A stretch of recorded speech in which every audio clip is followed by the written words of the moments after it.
श्रावण मासी हर्ष मानसी हिरवळ दाटे चोहीकडे, क्षणात येती शिरशिर शिरवे, क्षणात फिरुनी ऊन पडे.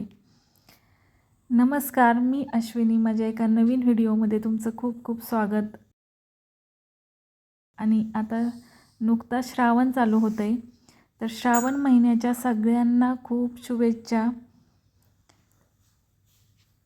श्रावण महिना सुरू व्हायच्या आधी जी अमावस्या येते ती असते दीप अमावस्या, आणि त्या दीप अमावस्येला दिव्यांची पूजा करायची असते.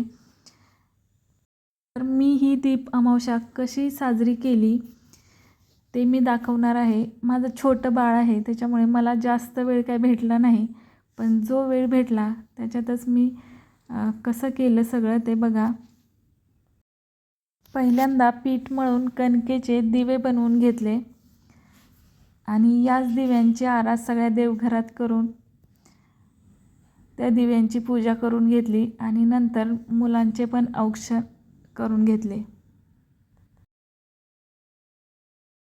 आपली मुले ही पण वंशाचा दिवाच असतात, म्हणून या दिव्यांनी मुलांना ओवाळायचं असतं.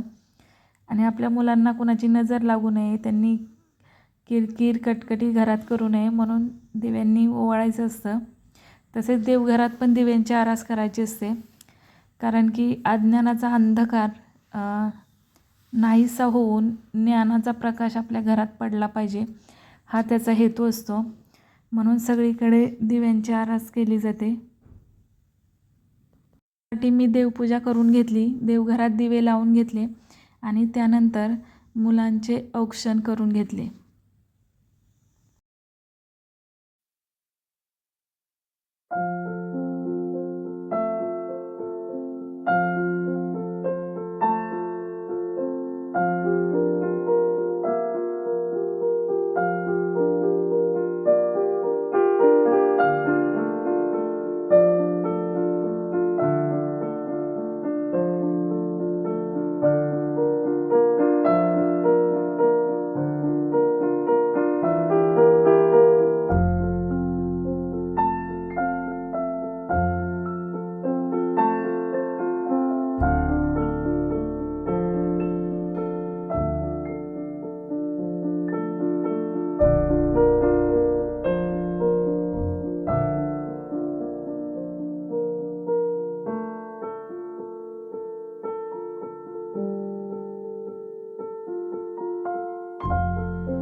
व्हिडिओ कसा वाटला ते नक्की सांगा. धन्यवाद. भेटूयात पुढच्या व्हिडिओमध्ये.